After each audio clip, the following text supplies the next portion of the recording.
It was one of those days when everything seemed to go wrong, but little did I know that what was about to unfold would be the craziest showdown of my life. It all started when I decided to do some work on my property. I was renovating my driveway, something that was completely within my rights as a homeowner. I called in a professional team, and we got to work using a massive road roller to level out the ground. It was a big machine, loud and powerful, and it made quick work of the job. But there was one thing I hadn't anticipated: the HOA, Homeowners Association. Now, you've probably heard of these overbearing, self-appointed police who love to stick their noses into everyone's business. Well, they'd been giving me trouble for months, finding every reason to complain. So, when I pulled that road roller out, I knew they were going to be watching closely.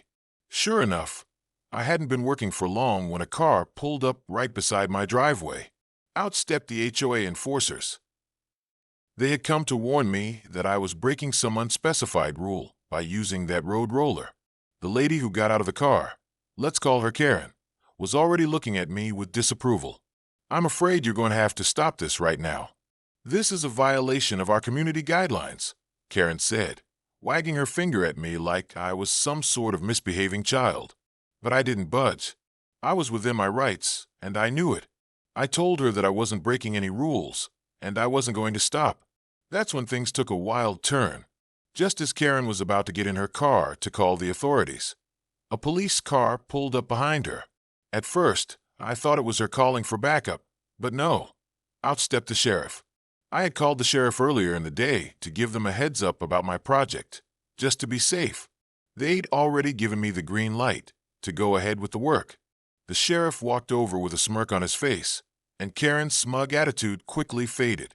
He calmly explained that I was fully authorized to use the road roller, and there was nothing the HOA could do to stop me. Karen was speechless.